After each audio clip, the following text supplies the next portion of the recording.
Appreciate everybody sticking it out to the end. This last session, we're going to be talking to you about how to manage your brand, in particular reputation management, and hopefully there'll be enough for everybody that's decided to stick around. So whether you're a merchant or an affiliate marketer, we should have something for everybody that's here. My name is Andy Beal. I'm going to be the moderator, and I'm also going to do just a quick presentation at some point. But the stars of the show are sitting right here, and when I thought about the fact that if I'd ever have a dream panel of reputation management people, who would it be? These were the names that were always at the top of my mind, and then I had an opportunity to put this panel together, and it just so happened they were all available to come out to Vegas. I don't know whether Vegas had anything to do with it or not, but so we have a fantastic panel, and we do have presentations from each, and then we'll have time for your questions. If you want to keep those to the end, we'll direct you to the microphone. I probably will forget this later, so I'll remind you now. You've got an evaluation here. It's B-E-A-L when you want to write something positive. It's O-D-D-E-N if you didn't like the speaker. Right? Is that how you spell it, Lee? Okay.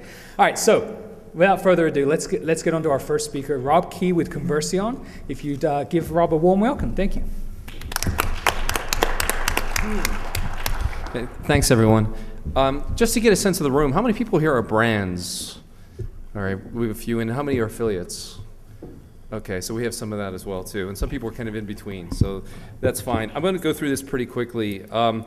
Very quickly, some of you may know who we are. We're a social media agency. We do a lot of reputation management for a lot of very large brands, and in the world of social media, it's really changed the game a little bit. And if you think about reputation management in this era of kind of more of a controlled media environment, it was simply a lot easier. And today, you know, the emperor has no clothes. It's talked about. There's this great sense of transparency, and the fact that this rise of social media is allowing individuals to have a very loud voice in what your reputation is. You know, you think about your search engine results. What's there? Your product names. What's there? Often, social media is becoming one of the top search results for important terms. I know it's going to be talked about here a little bit later, and in other sessions, I've talked about the rise of social media, but you know, the pure breadth of it is amazing. As we talk about that 45% of adult internet users are now content creators, meaning they've posted a photo on Flickr or have a comment or a blog. They're expressing their opinion about products and services to other folks, and many times they're kind of circumventing the traditional media in the sense that we've had it before.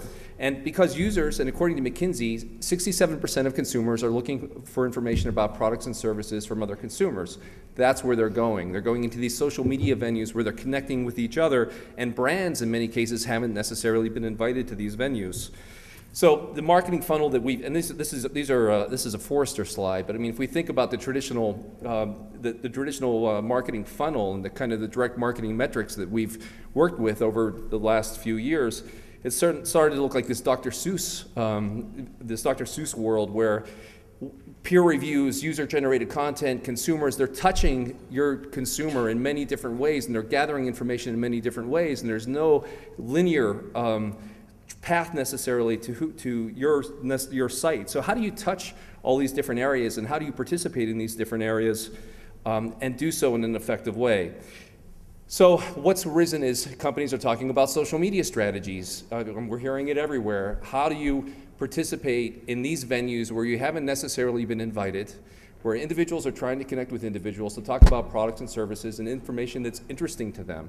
Well, if we put our traditional marketing hats on and we kind of go into these environments, you know, you can get burned because the same sales commercial first approach doesn't necessarily work in environments that have really been created by and for consumers who are looking to connect on different issues. So if you do it wrong, and many companies have done it wrong, you may, in this particular case, you may get taken hostage. This is an American Apparel store in Second Life where they've really just replicated their store in Second Life. And the Second Life Liberation Army, a group of anti-commercialization folks, actually took avatars hostage in Second Life. American Apparel eventually removed itself from Second Life. You could be ridiculed. In this particular case, this was Sony who created a fake blog, All I Want for Christmas is a PlayStation 3, where they pretended they were two kids who were trying to use hip language to talk about how much they wanted a PlayStation 3 for Christmas, but they tried so hard to try to come across so cool gamers immediately recognized that this was a fake blog, and within 2 weeks they outed the site as being fake. And as somebody said here, well, Sony apparently thinks that gamers are idiots. Or you could be exiled. In this particular case, Microsoft went into Wikipedia, or paid an agency to go into Wikipedia to try to change its profile. And if any of you have grappled with Wikipedia, it's a really funny little animal that's very highly influential, but you can't go in directly and just try to re-edit things that you don't necessarily like. You can also inflame. In this particular case, AIG, if you remember the whole issue with them going on a big corporate retreat, right when they were getting government bailout money, they decided that they were going to identify the most influential mom bloggers and then send them an email and say, hey, we're changing our policies, we're really sorry about this, and signed it the AIG blog relations team. Now, there are a couple problems of this. In this particular environment, brands don't talk, people talk. And this kind of engagement within a venue that they didn't necessarily understand actually inflamed the audience more, where bloggers were saying, why am I even getting this? And you can see some of the comments there as well. And these types of conversations and this negativity of these companies going into venues without understanding the environment and kind of going through the proper protocols and talking like brands or businesses and not like people is actually appearing in top search engine listings too. So if you look at AIG blog relations, for example, there are 4,000 listings and all of it negative about this particular outreach. So the confluence of the underlying conversation and the top search engine results is what's helping to define reputation in this online environment. So we have a philosophy and we have an approach. All of you, it's very difficult to kind of delineate between a brand and between individuals who are representing brands online, because again, in this environment, people talk, brands don't talk. So the people who are behind your company, who are speaking on behalf of your company, whether they happen to be in-house or happen to be affiliates, represent your brand. There's an old saying about a brand is an experience that creates an impression. Well, all of those who are engaging on behalf of your brand in the online environment, affiliates, non-affiliates, evangelists, non-evangelists, employees, and others, are creating those impressions that are creating your reputation. Well, as opposed to going into these environments with your kind of commercial appeal, and if you're an affiliate, thinking this way as well, how do I gain acceptance into communities that I can then leverage on behalf of the brands that I work with? How do I do this in a way that I'm not going in there so salesy that there's these negative repercussions? And we use a concept that we call kind of karmic communications, and it's simply this. It's as you go into these communities, you need to become a native. And to become a native, you need to ask, as JFK said, paraphrase, ask not what the community can do for you, but what you can do for the community. So all the brands who are thinking about going into these environments, you have your direct marketing metrics, but think, what can I give to the community of value? So to build, engender goodwill, which you can then leverage for commercial purposes. So very quickly, and I'm going to go through this very quickly. Has anybody seen this show that's on the Discovery Channel called Living with the Kombai Tribe, where two Brits, we have a couple hands, two Brits go to New Guinea and decide they're going to get adopted by a tribe. So the process that they go through to become adopted by that tribe is analogous to the process that brands need to go through to become part of these communities, because these communities are evolving very different norms, very different values from each other. The culture of Wikipedia is very different than the culture of Dig, which is different than Second Life. And what do you have to do? Well, when you get into the environment, you first have to listen. Listen to what the community is saying, who's who, what's what. Understand that there are elders in these communities, because these are not democracies, these are oligarchies. There are folks who are involved in these communities that are very powerful, that are very influential, know what's going on. You need to know who they are and understand what that social structure is in these different environments. You have to understand what the mores, the spoken and the unspoken culture is within these different environments, and discover a community need. Then give them something of value. So in this particular case, they go to New Guinea, Mark and Ollie, they decide they want to get adopted by the tribe, they go through the same process, and what they finally figure out what the culture really appreciates are pigs. Pigs are very valuable. So they figure if they can somehow get a female piglet and bring it to the tribal chief, that they could get adopted into the tribe. They go through a process, they trek out of the jungle, they come back into the jungle with a female piglet and get adopted into the tribe. So think about what piglet, your own piglet, what can you bring to these communities that are of value? So one of the things, I'm going to go through this very quickly, as you listen first, I think Andy's going to talk more about how you can track what the conversation is. There are many different ways to kind of track and understand what the conversation is. But before you engage, listen, just like they did as well. One of the things that companies are doing is really starting to use listening as customer service, so that when people are having a bad experience and listening, they're actually capturing it in a real-time basis and engaging in particular venues and saying, hey, I'm from the company, I'm having a really bad experience, let's take this offline. You do not want this stuff to become top search engine listings. But it's also used to map the conversation. As we talked about, this is the social structure. Who are your evangelists? Who are your detractors? Who are your potential evangelists? And then develop social media engagement strategies around this. A good example of this is just a program that we did where we actually, instead of taking the American Apparel approach to Second Life, we actually did the listening in the community. We figured out what was really important to that particular community. In this particular case, environmental issues were a big deal. So we went in and developed a reforestation program where individuals could go into Second Life, and for 300 lindens, which is $1.50, they could purchase a sim of a particular tree and plant it in Second Life. It was trigger the planting of the same species of tree in real life. That approach engendered great goodwill throughout the community, which was then leveraged in other purposes. So building those relationships first, it happened to win the OMA award for best use of virtual worlds over Pontiac and Coca-Cola, and it was done in a very low-cost way. So that is an approach that we advocate. Great Go Babies did something very similar. They gave things to the mom community, which happened to be get-togethers in different cities and giving them very important information that they need. Giving that altruistic approach has been successful.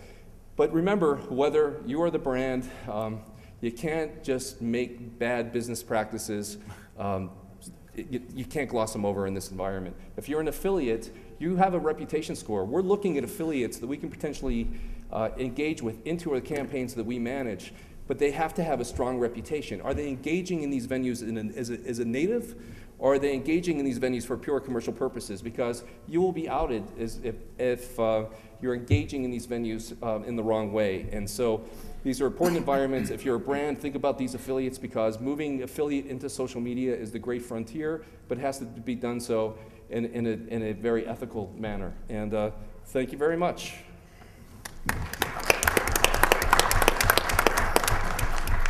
Just a point of disclosure there that Rob did actually just sign up as an affiliate for piglets.com, hence he wants you to buy a pig when you leave today. So. All right, so up next, so Rob gave us a really good outline of reputation management. Lee's going to explore some of those same topics, but also kind of take it more into the realm of affiliate marketing. So please welcome Lee Odden with TopRank Marketing. Thanks, Andy.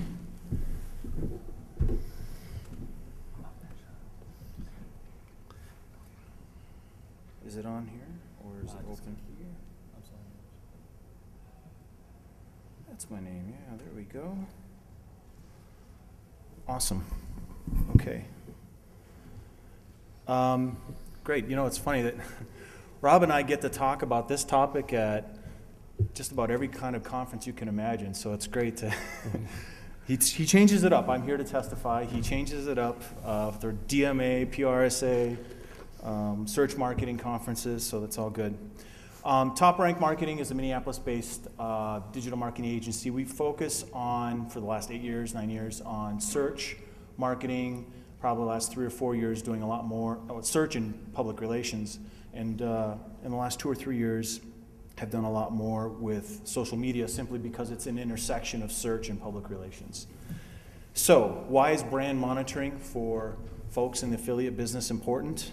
Well, if you're a merchant, your current affiliates are online, and also so are your potential affiliates, right? And you want to monitor what your current affiliates are doing, and you also want to prospect maybe new affiliates, or if you're a network, you want to prospect new affiliates.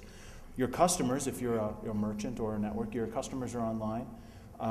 Journalists that write about you, good or bad, which can show up in the search results, they're online using search technology, using social media to source stories, looking for subject matter experts and that sort of thing. Certainly your competitors, which you should be tracking, are also online, and that's another reason you should monitor. Fundamentally, the future of your brand is online, so you should be paying attention to that. Another way to look at it is how important it is to know about affiliates that are using your brand names. Obviously, there are compliance issues that you have to deal with, and networks have people dedicated to monitoring. Certainly, merchants may have people dedicated to monitoring as well. There's this notion of anti-marketers, affiliates who will trash your brand because another brand offers a higher payout. You need to pay attention to when that's happening, and you can use online monitoring to do that. Affiliates that are really successful, super affiliates, they create communities, right? And they've developed their own brand, so it'd be a good idea for them to monitor for their own brand name as well. What are customer experiences with affiliates? And definitely to identify brand evangelists, brand champions, people that you can energize to further do a good job at being that source of good information, source of publishing content that get indexed in the search results all about your brand. You want to find out who those people are. You can do that through monitoring. Influence comes from different ways in terms of your online reputation. Certainly it comes through search, right? If there are your company or your brand sucks.com sites showing up in the top 10 search results, that's something you need to be aware of.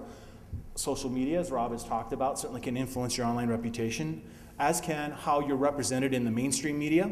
You know, a lot of folks who are running affiliate programs may or may not be conducting public relations campaigns, but they can certainly have an influence.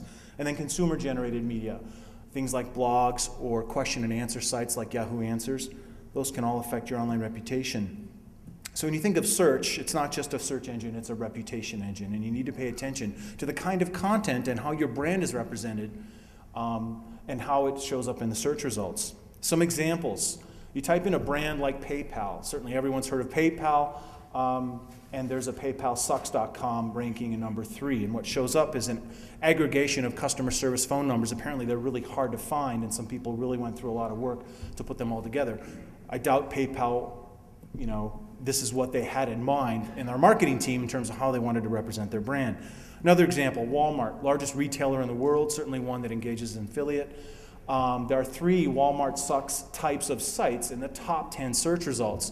Walmart really needs to talk to all 4 of us to help them out, I think, including sites like this where there's a photo of the CEO ass-grabbing a woman with the Happy Mother's Day. So, certainly Walmart didn't intend on that as the way to represent their brand. It extends to other types of media, like video. You type in Apple sucks or something like that, and you get this video, 900,000 views. Another traditional media, a blogger approached Target about their policy about a particular ad or something like about their, maybe this ad was not really appropriate, and Target didn't really have a policy on how to deal with bloggers, so they told the blogger to kind of buzz off. And the thing you need to know about bloggers and a lot of folks in social media is they're very fickle. A lot of them are fickle. And not only is it important to understand how that tribe operates and their explicit and implicit rules, but you got to know that they're particularly sensitive to people violating their space, right? I mean, imagine you're in a group of people at a party, and some Amway salesperson comes up and goes, hey, blah, blah, blah, blah. After that happens a couple times, you start to go, that looks like another one, buzz off. And a lot of folks in the social media realm and people empowered to publish feel that way too, so you have to be extra careful. And stuff like this can happen. One person says you suck, and then a couple more, and then a couple more, and it just pop, pop, pop, pop, pop, pop. And by the time a yourbrandsucks.com site shows up in the top 10 search results on Google, it's almost too late. It's a lot, or at least it's a lot more expensive to deal with that situation than it would be to be proactive about it. So you can use some tools to monitor what are people saying right now. And you can use free tools like Google Alerts, and I'm sure a lot of people have used Google Alerts. There are tools like whostalkin.com, or for monitoring pay-per-click, you can use Spyfu, SPYFU.com, or SEMrush, SEMRUSH.com. Tracker, which is Andy's for small businesses, medium businesses, any size business. Tracker is a great tool for monitoring social media and the web. Enterprise tools like BuzzLogic, Collective Intellect, and even Radiant 6 are also excellent tools. And in terms of what do you do now? What can we do as brands to proactively publish content on the web that gives us some insurance against things that overzealous affiliates might do? Or other people might do and say, make brand optimization part of your process, part of your content creation and publishing and promotion process. Use your brand names in the right places. Make brand optimize your digital assets. So a lot of folks are obviously publishing more than just web pages. You got audio, video, you have different file formats, Office docs, all different types of things. If it can be searched on, it can be optimized. And think about that in terms of brand optimization, and get multiple folks in your organization involved with this. It doesn't just have to be marketing. It could be folks in HR. It could be when they're posting job listings, the way they post those job listings, where they put brand names in the title of the job. It could be in public relations. They could be posting brand names in the right places in the online newsroom or in press releases. Get everybody involved, and the result will be more brand representations in the search results. Excuse me. So once you identify someone who's pissed off at you and publishing all about that, does it have merit or not? And if it doesn't, offer the facts and ask them to take it down, or ask them to post a detraction or something like that. If it does have merit, then offer to discuss. Take it offline and find out what's the source of the problem and deal with it. A lot of folks who approach everyone here comes and says, I want you to knock down those pissy bastards that are saying bad things about us in the search results. And do it now. And you know what? It just doesn't work that way. If you're in business, and I know Finn's going to talk about a really cool set of questions to qualify that kind of scenario, but if you're doing business in a way that makes a lot of people angry, it's a reality of doing business, and you might think about how not to do business that way. Otherwise, you need to identify with the folks that are having issues and try and solve them, because the result can be they can be one of the best evangelists you could ever hope for. So search engine optimization, digital asset optimization, social media marketing, public relations are all tactics you can use to proactively build your online reputation. And here's sort of a diagram that illustrates digital asset optimization. Basically taking inventory of all the different types of media and content that you have available to you that you can publish and promote to corresponding channels of distribution out on the web. If you have a domain name, you can only occupy up to 2 results. In the search, you can only occupy up to 2 positions in the search results. So you need to have positive representations of your brand off page on other domain names. And the way you can do that is through profiles and engaging in social media to some extent. From a PR standpoint, using public relations or online PR as a way to get positively represented in the media that gets indexed by search results and that gets read by your target audience, you can use push and pull. Push has to do with pushing out press releases. Actually networking with journalists and networking with bloggers. Making sure your news is available as an RSS feed, right? So journalists can subscribe to it. Also, from an optimization standpoint, a lot of journalists are using search as a way to find story sources, as I mentioned. So you can optimize your press releases with keywords. You can first get an online newsroom if you don't have one already, and then optimize that thing. Optimize all the different media types that you're putting up there, whether it's press releases or webinars, white papers, all the different types of content you might put up online that would be useful to journalists. Certainly use social media to draw people in and publicize your publicity. When you do get media coverage, put it on your blog. Write about the fact that you got covered in the media. Don't just let it sit there. Take advantage of it. So who's doing it right? eBay and Dell are 2 examples, and I don't know if you can even see these, but if you search on eBay or Dell, which is ironic because eBay owns PayPal, right? They're crystal clean, sparkling clean. There you go. They're doing it through subdomains. They're doing it through blogs. They're doing it through microsites. And the key is that each one of those web properties offers value. And a lot of folks that say they do online reputation management to displace negative search results will tell you to go create blogs and microsites. And what will happen is that you'll do that, and it will have an effect. And then you're going to run out of gas because you just don't have anything else to say. And you don't have anything else to create that's worth getting inbound links to, and eventually the pissed off people will take over your world again. So it's something that actually has to offer value. So from a takeaway standpoint, make sure you start listening. Monitor what people are saying about your brand. Make sure you're optimizing your content for brand terms. Optimize different assets besides web pages. You can be represented in a lot of different ways on the web, and that can influence your reputation, and use analytics to decide what's working and what's not. A little reputation tip for Vegas, since we are in Vegas. What happens in Vegas stays in Vegas, of course, until somebody twitters about it, so be careful out there tonight. We've got over 2,000 articles on these topics, search and social, at toprankblog.com. Thank you very much. Which is 5 years old. Happy birthday. Yeah. Not many sites make it to 5 years, so congratulations. Alrighty. So this will be me. What's that? Okay, so I'm just going to spend a few minutes expanding upon the monitoring aspect of of what Rob and Lee have already discussed. If you do nothing else as far as reputation management goes, if you just listen, you're going to learn a whole lot, even if you don't necessarily engage. So even if you're thinking you don't have the resources for reputation management, listening is certainly the place you should start, and then hopefully you'll be compelled to then jump in and join the conversation, build your content, that kind of stuff. A little bit about me in terms of reputation management. I am a consultant. I do write for Marketing Pilgrim. That's my blog, so if you're interested in marketing news. I wrote Radically Transparent, which is, at the moment, it's the only book about online reputation management, if you'd like to pick up a copy of that. And I am the founder of Tracker.com, which is a reputation monitoring tool. We do have an affiliate program, and I'll tell you a little bit about that if you really want to know about that. And also, what a lot of people like to know about me, it's a really big question, is where in the world is my accent from? So I'm going to go ahead and tell you now so you focus on what I have to say rather than trying to figure that out for yourself. I'm originally from England. I now live in North Carolina. My accent is over the mid-Atlantic, trying to figure out which direction to go. So if I do slip in a tally-ho, y'all, while I'm talking, just let it go. Don't laugh. It'll just be natural, and we can just move on. All right. So why should you monitor?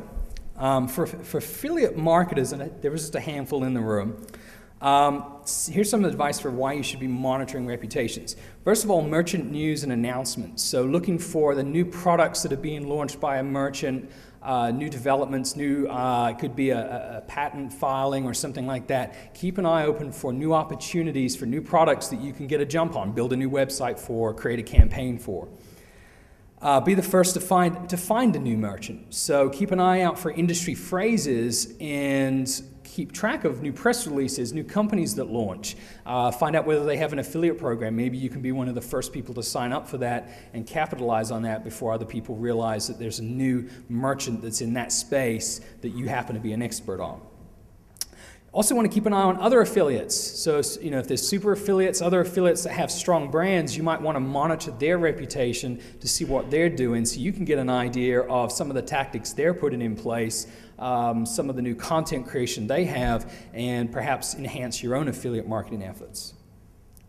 And then watch for gaps in official marketing. So one example, I see this a lot, I'm on Twitter a lot, and that is if somebody asks a question about a particular product and there's no official response, but you happen to be an affiliate, you could maybe go into Twitter and monitor, and I'll show you how to do that, monitor for those key phrases, and then offer a response. And then I'll leave it up to your own conscience whether or not you want to slip in your own affiliate link in a tiny URL that directs the person to your affiliate code. That's entirely up to you. So merchants, what should you be monitoring? Brand copycats. So affiliates that are kind of pretending to be the official response. Those people that have gone into Twitter and pretend to be the official company representative. So you need to monitor for where your brand is being used to make sure that somebody's not hijacking your brand and pretending to be you and violating your terms and conditions for your affiliate program. Lawbreakers, so again, any number of different violations that they may be issuing press releases with your name where they don't have permission to do it. There's a whole host of different things that they could be doing where they're using your brand. So keeping track of any brand mention or any of your trademarks will alert you to this. Rogue affiliates, those that are hurting your own reputation by their actions. They're making promises that your products don't deliver. They're going out and it could even be someone that you've turned off recently for whatever reason it may be, and so now they're turning on you, so you need to watch for that. And then the thieving affiliate bastards, as Lee so eloquently put it, that's an industry term. We don't expect you to know that. I think it's rat bastards. Rat bastards, okay. So the guys that are out there trying to divert traffic for your brand to somebody else's brand. So they're monitoring for your efforts. You want to know if they're using your trademarks but then diverting them to somebody else's affiliate program that happens to be one of your competitors. That's something that you should be keeping an eye on. All right, so I'm going to run through some quick tools. There are lots of tools out there that you could use, but I think these ones, if you just focused on these are really going to kind of help you out a lot. First of all, easy to set up Google Alerts. If you have nothing else set up, you should set up Google Alerts because you can set it up to monitor Google News, Google Blog Search, the web, groups, images, you name it. It's going to be able to set it up. You can have an alert sent to your email, or they just recently added RSS. Doesn't cover everything on the web, but it's going to cover a lot. So at the very least, you should have Google Alerts, whether you're an affiliate or a merchant. For social media, technorati.com is really a great tool for tracking mentions in social media, particularly bloggers. So for merchants, if a blogger has mentioned your product, but they're not part of your affiliate program, why not reach out to them? I do that. We have an affiliate program for Tracker, and if I see someone talking about reputation monitoring and they've mentioned Tracker and it looks like they're going to get good rankings, why wouldn't I want them to be a part of my affiliate program to kind of really step it up so that they're talking about Tracker more often? And the same for affiliate marketers, where you're seeing the official brand being mentioned, but perhaps you don't, perhaps the brand's not engaged in a conversation. Why not go on to the blog and leave a comment, a genuine comment, answering someone's question about a feature or something, and then in your profile, if you're permitted, put your affiliate link. So someone goes, well, this person just answered my question on this merchant. They click on your link. You could potentially earn income that way. Page changes. So some pages cannot be tracked by RSS or email alerts.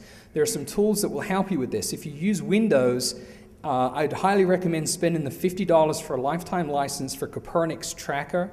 It's a great tool. You set it up to keep an eye on any particular page. So that could be a particular affiliate that you want to keep an eye on because you've had problems with them in the past. You want to make sure that they don't change their web copy to something that's not approved.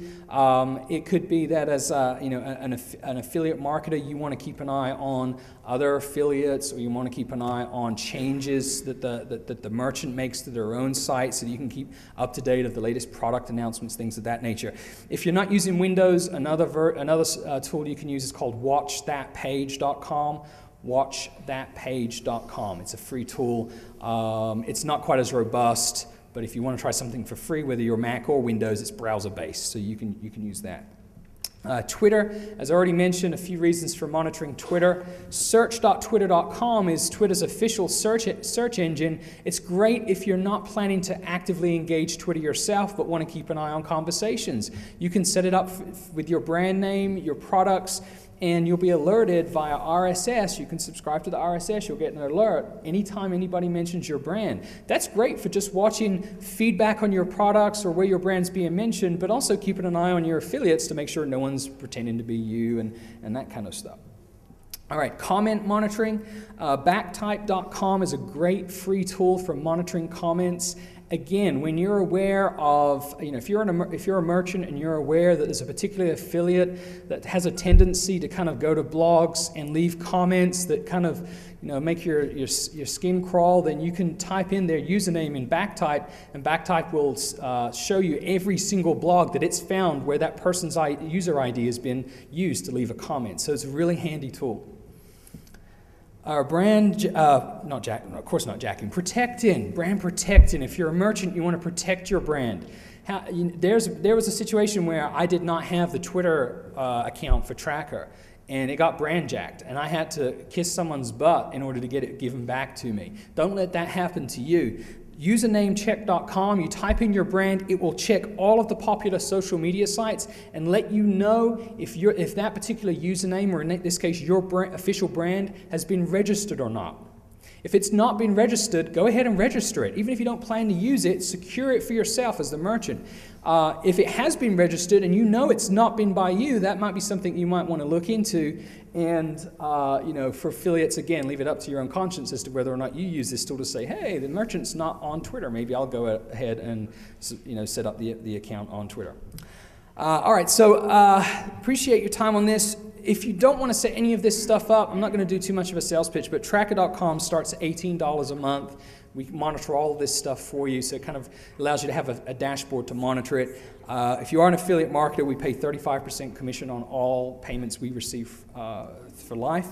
And one other quick thing is, if you're in town tomorrow, I'm doing an online reputation management workshop for the entire day tomorrow. It's just in one of the rooms around the corner. I have a couple spaces left on that. And so if you want to learn more about this and you happen to be in town, then come see me at the end of the session. I'll be happy to kind of discuss that with you. So that's all I have. Thank you.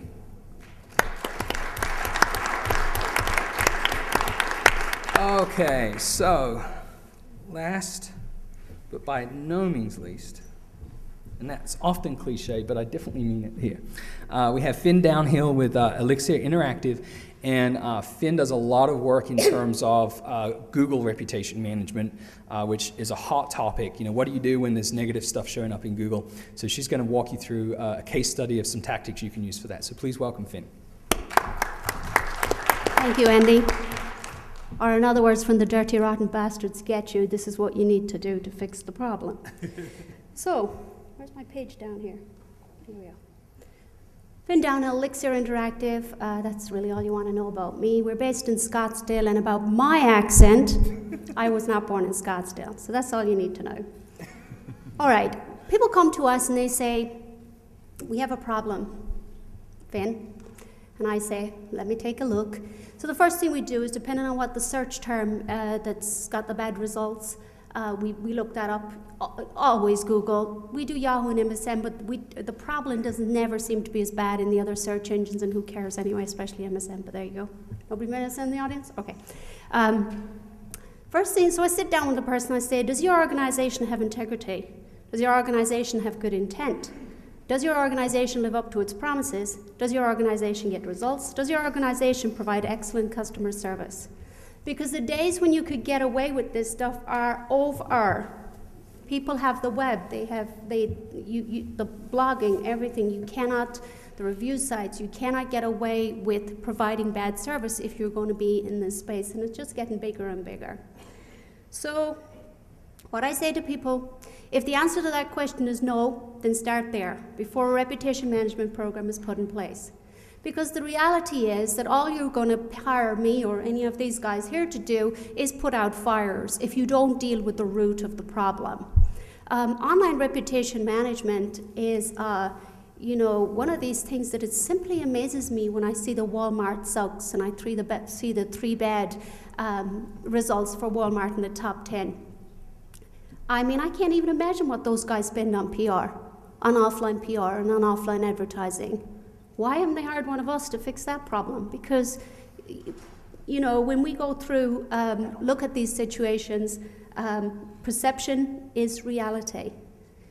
I had somebody say to me from a PR agency, a traditional PR agency in Scottsdale one day at a presentation on reputation management, said, well, it's only one blog in the top 10. It's not going to make much difference. It does make a difference.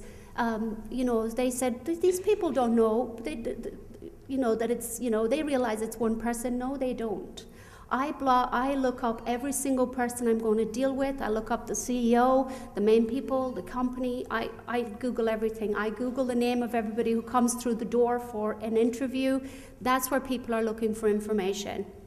Now, if you have an issue with reputation management and you have some bad results that you want to deal with and you've answered no to all those questions, the employee from hell has left and knows how to get to you through the blogs and the forums and so on, then you can undertake a reputation management program. Few things, Yahoo and MSN will show results before Google, but then the problem, I don't know about the rest of the guys here, but I have found the problem is never as great in the other search engines. Google just takes longer because you know how Google links are very important to getting good rankings, and it takes a long time to get decent links. You need to take an inventory of your assets before engaging in a reputation management campaign. So the first thing we do once we've decided to work with a client is what do they own? And let me tell you today, if you don't own yourbrandsucks.com, yourbrandScam.com, go and buy it straight away. You buy yourbrand.net, yourbrand.com, yourbrand.info, not that they rank anymore, but you should own every single domain for your brand out there. If Walmart had taken the right advice a few years ago, that WalmartSucks.com would never have happened because they would own that. So the first thing I do if the client doesn't own those domains is that I immediately get them to go and purchase them and secure those domains. Be prepared to create new assets. I say to people, what's your tolerance? What's your budget? When we do the inventory, the asset inventory, if it's not great, if you don't have a lot of things that we can use, then you're going to have to create some more. And remember, to do this job, you know, white papers, articles, press releases, there's lots of different things that you can use, as Lee was saying in his presentation. Determine your risk tolerance. Sometimes you have to do some pretty aggressive linking, and I don't mean black hat. Is there anyone from Google in the room? But as everyone knows, to rank well in Google, you've got to get good links. So determine your risk tolerance, and everybody has said it, take care of your reputation before there's a problem. If Walmart took a fraction of their PR budget to deal with this issue, they wouldn't have this problem, but for whatever reason, they don't listen to us, right? So I'm going to talk to you about a case study. Now, I can't give you the name because we have confidentiality agreements, as you can imagine. This particular guy was a CEO of a financial services business out in San Francisco, been in the industry his entire life, about 65 years old, great guy, everybody loved him, very well known in his industry. But about 12 years before that, he was involved in an SEC lawsuit that was dismissed, thrown out of court, nothing happened. But because this was a very, very traditional word-of-mouth company, all about relationships, they had absolutely no online presence at all. So guess what ends up first, #1 result in Google for the CEO's name? The transcript of this lawsuit on findlaw.com. Absolutely nothing else in the top 10. They had a corporate website, but I don't know, it was a placeholder or something, or done in front page. I have no idea, but it wasn't ranked. So we agreed to work with this guy because he really was a great guy, and he wasn't convicted of anything.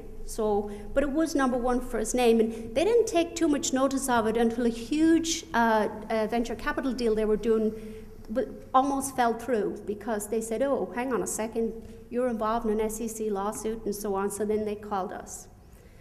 So the first thing we did, we took an inventory of their assets, and in this case, they had none. So we had to kind of do a lot of work. The other thing we do is we do an analysis and assessment of the situation. Findlaw.com at that time, it's actually been devalued a bit by Google for selling links, but at that time was a very, very powerful site. Every single college in the country links to FindLaw. The law departments link to Findlaw.com. So very powerful site. But that was just the one result we were trying to shift, and there was a couple other small things, but that was the main one. Sometimes we get people calling us and like 6, 7, 8 results in the top 10 are negative. So you assess the situation. What are those sites? We look at how strong those sites are. They authority sites? And then we'll give an idea of how long it's likely to take to shake up those results. So on this particular page, we started with a bio to the corporate site. We fixed the site so that it could actually get spidered and indexed. We created 5 microsites because we assessed that since we were trying to fix the space for this person's name, that there's other things we could do, which I'll talk about in a minute. And I call them microsites just to differentiate between the corporate site. But the reality is these need to be proper standalone sites. You need to register them all separately with private registrations on different IPs. So they're not connected, because we sometimes use sites to work together, and you don't want to be creating a mini-net. That's really, really bad, and Google will slap you hard. Another thing, add unique themed content to all 5 sites. We have one client, and so it's their company, advertising.com. We've taken all their old TV ads, and we put them on this site, and we've done transcripts of the TV ads and optimized those. Really popular site, ranks really well. Don't put up a whole bunch of sites, and I've seen some reputation management companies, and I see this hyphen, that hyphen, website domains, and nonsense on them. Remember the key, if you know anything about organic SEO, and a good organic SEO is key here, you need good links to rank well, and nobody links to rubbish.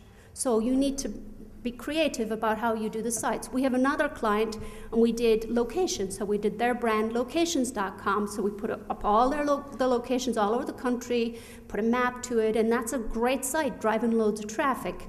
Remember that what you put up here to correct the problem is now going to represent your brand. So if you put up a load of rubbish, that's the way you're representing your brand.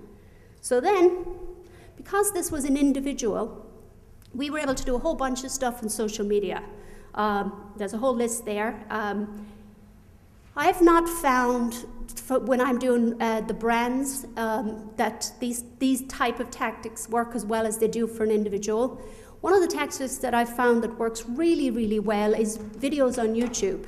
So we'll put videos on YouTube with the brand name, or we'll set up their own YouTube channel, and we'll link to those and get those ranked. And they tend to anchor in real well into the top 10. So for this individual, this worked extremely well. And then, of course, now, you know the story for Google, nothing ranks without links. So we had to start linking to all these properties, whether it's a profile or a video or a web page or a microsite or whatever you're working at, you now have to do links. If you're smart and you've done real great content, you're going to get some links that way.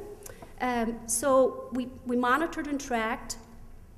We review it every couple of weeks, and then we keep adding links to the sites that were lagging, and we did some monthly reports. Today, 6 months it took to stabilize the results. If you implement a program like this where you look to control the top 10 for your brand or your name or the CEO's name, things get real shook up. And they're all over the place for a little while. And don't be alarmed by that. That's a good thing, because it means you're shaking up the results. And eventually, the sites will age, the links to the sites will age, and they'll stabilize in the top 10. It took 8 months to get FindLaw out of the top 10. Now the entire top 10 in Google, Yahoo, and MSN is under our control, and we have a very simple maintenance program in place. Now, this guy, real nice guy, very well known. Nobody's after him. He's well respected. Once we fix this problem, there's no ongoing problem. When it comes to your brand, you'll need a much more robust plan in place where you constantly add new content to those sites, add some new links. And just something I meant to mention when I went through the social media tactics, for this particular guy, we were able to do a Wikipedia page because he's a person of note in his industry and quite well known, and it was quite acceptable. And you know, nobody was after him, and he didn't have an employee from hell that was, you know, trying to damage his reputation. Be careful with Wikipedia, though, as a tactic, because if you have the, you know, the ex-wife or the ex-employee or whatever, you're doing somebody's name, or anyone can go in and change Wikipedia. So use it wisely. Assess whether it's going to be valuable or not. So that's what we did, and as Andy said, tomorrow he has a one-day program running for the entire day where you can really learn how to do this stuff. Thank you very much. Look forward to your questions. Thank you, Fionn. And what's interesting is one of the tactics that I use for Google reputation management, you guys have already got a head start on, and that is I look for prominent bloggers that rank really well in Google, and if they're not part of the affiliate program, contact them and offer them a ridiculously high commission rate. They tend to then just bite at it and write a post. I mean, you don't even have to ask them to write a post, just the fact that they could earn really good commissions. But you're doing it on the basis of the fact that when they write a post about your company, it's going to rank well in Google. And I've seen that work really, really well, and it's a tactic that I use, and you guys have already got a head start on that. So, all right, so with that, we've got some time. We got about just a little under 15 minutes for your questions. There's a microphone right there. If you have a question, we would ask that you go to the microphone because it's being recorded, so that way it can be registered. So if you want to make your way over there. Or sit still. Either way, that's fine. If it's really a case of not wanting to go to the microphone, you can shout your question out and I'll repeat it. So, good man. Hi, my name is Rob McNeely. I'm with Startup Story Radio and Contrived Media. And I got a question about reputation monitoring. I have a friend of mine, I'm not going to use his name, and I don't do professional reputation monitoring repair as part of what I do. This guy's a celebrity with one of the most catastrophic natural events in the last 10 years. And he's got articles that are incorrect, written by major national publications like Time Magazine. And for like top 20 pages of Google on his name are absolutely horrible. What would you do, or what would be the top things you would do when you got reputable magazines that refuse to change anything in their articles and things like that? I mean, do you have any experiences with something that's that high profile? Yeah, well, one of the first things is a lot of those publications, as long as you provide evidence that, often, and if he may went down that path, and, They that did. often it will be, you can get people to change as long as you provide evidence. It's the same thing with Wikipedia. If you're trying to change things, there's talk pages. If you provide evidence, they'll sometimes get the editor to change. But one of the things you can do is do paid placement ads too. So somebody searching for him, you can have something on the right side that links to, a fact sheet, or a truth site, or there are different terms you can use for that, which really provides kind of correct, updated information, so that you at least have a chance to get your voice heard with all this kind of misperception that's out there. But even if you were going a Business Week or something else, and you're not getting information correct, and sometimes escalating it within that publication, I mean, it's surprising to me they wouldn't take any action if you can just really demonstrate it. Yeah, if someone's really getting trashed on their name, at the top 20, they're just getting obliterated. Right. Then I would really focus on the paid ads are a great idea, by the way. I'd really focus on a blog or a site, and I would name it something that really stands out, like the truth about Bob Jones, and get that thing and focus on that, because that's going to really stand out amongst the sea of negativity, and people will gravitate towards that, at least to tell his side of the story, whatever that might be. That's one thing I would start with. Great. And the way you ask helps too. I've picked up the phone, and then maybe it's the Irish accent, I don't know, and got rid of results that have been there for years. And I just said, look, here's the story, whatever. It depends on, the thing is, people can put anything on the web, and there's nothing you can do about it, so you kind of have to suck up a bit and play the game and be really super nice and whatever. I found that works. And other than that, like as Lee said, put up a site, the truth about, you're just going to have to do a very extensive reputation repair program, and it gets real expensive when you're trying to control the top 20. Thank you. I'll throw in one last tactic, and this is probably a little bit more work, so definitely try these tactics first. But I had a client that had a negative article written in Business Week, and it was showing up on the first 10 results of Google. But prior to that, Business Week had written some positive, glowing articles about that company. Okay, they were named to like one of the top 100 best places to work or something like that. So what we did is we threw a bunch of links to the positive content, so that Google, when you search for that company's name, Google would say, I got these articles on Business Week. I'm going to go with the positive ones because they got more links with anchor text for that brand name. And we were able to get rid of the negative page from showing, because we basically convinced Google that there were other pages that were more relevant. So that's something else to try. Thank you so much. Great panel today. All right. Anybody else? Great. I was already familiar with the Walmart situation, and from a marketing perspective, you might not appreciate this question, but I have to ask it. Have any of you gone after the Walmart account? Someone's already got I can't confirm or deny, but I can tell you who their PR agency is, which happens to be Edelman. So you can, I think they certainly have a group within Edelman that talks about this type of stuff. Mm-hmm. Yeah, so Edelman's the official PR firm. Yeah. Has a good idea though. Yeah. But you know what's interesting though is that if you speak Ambulance chasing. if you speak to them, I mean, that was a couple of years ago now, and even agencies were still finding their footing in terms of what they should say, what they shouldn't say, what should they disclose and not. And so I think even they've gotten a whole lot better at disclosure. But the thing with social media is you never know where a backlash is going to come from. You never know. And so you've just got to be on your guard. Motrin moms, the whole thing with Motrin headaches, they launched that campaign on a Saturday. and then went off for the weekend. And all of the mama bloggers attacked them over the weekend. They came back to Monday to a big reputation nightmare. So you can't tell. Just one thing on that, the thing that where Walmart got into trouble, Sony gets into trouble. I mean, for some of you, there's a good resource if you're not familiar. The organization is called the Word of Mouth Marketing Association, or WOMA/ethics. They have an ethics program that they've developed with the FTC, with the blessing of the FTC. And if you kind of embrace those or look at that, you can really inoculate yourself from some of this stuff from happening. And it's basic common sense. But there's some companies who, like Dell and DuPont, who have announced that they've officially adopted these code of ethics, and it's become ingrained within who they are as they engage.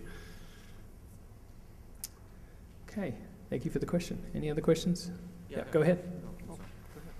Hi, Steve Daly from CityPass.com. I'm wondering, I've just noticed some strange things as I've monitored our brand.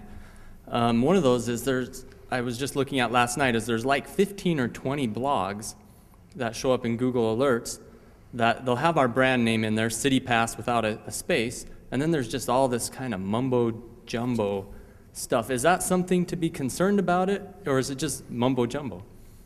Well, it sounds like scraper sites that are taking your content or aggregating information. So nothing as far as branding, and nothing's As long as you're publishing content on multiple sources, scraper sites tend not to be a big issue as far as more competitive phrases. What they're trying to on broader, your brand name, basically. All they're trying to do is do as much random words as possible, that if someone types in a query string that's just really long and really obscure, that site might show up. But typically, as Lee was saying, they don't they don't rank in Google, and so as long as you've got official content, when you see this stuff, you can pretty much forget it. It's when it's a blogger that's making a legitimate complaint, that's when you really need to worry about it. Yeah, and when you clicked on it, you went, poof, this is mumbo jumbo, and everyone else is going to do the same thing. So. Yep, go ahead. My question is about managing a situation as it is developing on the web, and what experiences or suggestions do you have for counteracting a Streisand-like impact while it's in the midst of occurring? You identify the sources of the commentary and you engage them. I mean, I don't know if that's a situation you're in where you can identify individuals that are the source of the situation, but you reach out to them and you engage with them, right. And you tell your side of the story. Right. Yeah. There's more to the story. Yeah. There's got to be. The interesting thing about there's nothing more to the specific story. I deal with this all the time. But my question is, one of the most damaging things you can do in a Streisand attack is to engage, because then it starts bumping and promoting more attacks on an issue. So that's the whole concept of the Streisand effect. Of course, bloggers start piling on, and next thing you know, you're interjecting yourself into the midst of this attack. What do you mean by Streisand attack? Streisand effect. The Streisand effect for bloggers, which is that when you object to something, the masses come together and then start attacking you on top of each other. It's called the Streisand effect because of Barbara Streisand's efforts to get rid of something years ago off the web. Right. And then she had the pictures of her home published at 5,000 places all across the world overnight. So what I'm talking about here is that you're being attacked. Your brand is being attacked. You can see it happening. Your website is getting overwhelmed with traffic from various social commentary sites. Is there a strategy to interject yourself or try to attack, this mob attack, and interfere with it, other than to put yourself out there and create more problems? Well, there's two things I'd say, is that when you decide to intercede, and I think there are times that you do intercede, frankly, but it just depends on what the circumstance is. I mean, I'll give you an example of Motrin had a big blow up. Andy talked about, they announced it on a Friday. Moms were upset because they thought an advertisement was demeaning, and over the weekend, there's an old saying that used to have 12 to 24 hours to respond in a crisis. You now have 4 hours, and I would say that it's even been condensed even further than that. So by Monday, this was all blown up. Had they gone into that environment and said, like, look, guys, you know, we may miss the ball here, you know, it wasn't intentional, whatever it might think, that would have kind of probably blown over. But what happens is, and some of those blog swarms hit, they're going to continue to get momentum until they get some kind of response from the company. It was what happened with Jeff Jarvis with the whole Dell Health thing. He was going to continue to pound the drums until he heard something from the company. So in that particular case, you know, there is a way to do it. And what was really interesting about Moderator, so here's what the other thing you do, is if you can build a social media engagement prior to, on an ongoing basis, you build that goodwill, that'll rally to your cause sometimes. So an interesting thing, what happens in social media is framing. So there was a little experiment done on this Motrin ad, and what happened is they went to some folks who had seen the ad, and they said basically, wasn't this a really kind of good, interesting advertisement? And the people kind of, this was a test online, they said, yeah, it was kind of interesting. And then there was some of the folks said, isn't this terrible that they did this? And obviously everyone who saw it through that prism thought it was negative. So what happens in social media is that they create an environment where it helps change the perception of how you are viewed based on the framing that goes on within social media. So if you build that positive environment first, it's going to help change the way that the perception is of that particular incident. Now, if it was something that happened that was negative, I mean, again, you can't put lipstick on a pig. You know, you sometimes have to kill the pig. So I don't know what it was. Yeah, So- you have to define engagement, you know? I mean, engagement doesn't mean send a cease and desist letter by default. I think the general It means fixing, you know, it means finding out what the problem is and helping to try and solve it and being transparent about it. Right, and I think the general theme is that really there's lots of different tactics for this depending on your situation, and so please come up at the end, and if you need further explanation, we'll do that. We'll get to this gentleman's last question, and then we'll wrap up. Yeah, my problem's just been a little bit different. I found that my email address and those of our corporate officers have been picked up by email spammers and used by spammers around the world as a return address on their spam. And now we're getting hung up in spam filters, and because of the content these people are sending out, some people are wanting to block our domains. Yeah. One thing I would say for that is make sure that you have an SPF record in place. A lot of people don't have what's called, I can't remember what it stands for. If someone knows, please shout it out. But it's SPF for Freddie. You need an SPF record, which basically tells mail servers around the world who can officially send out mail for that particular email address. Basically, it matches your email address to a set of IPs. And if it doesn't match that, it gets rejected. And so I had a situation with that myself and did not know I needed an SPF. I investigated it. I put one in place, took care of that same problem. So that might be your case. It may not. I don't know if you guys have any other ideas. Yeah, I mean, it's a good place to start. You know, that's a common, unfortunate phenomenon. Yeah. Okay, so that's all the time we have. Hopefully, I'm pretty sure the panelists are going to stay up here for a few minutes afterwards. I know I will be. So if you have any other questions that we didn't answer, or you're a little bit too shy to ask in public, please come up, and please join me in thanking the panel. Good to see you again. Yeah, good to see you.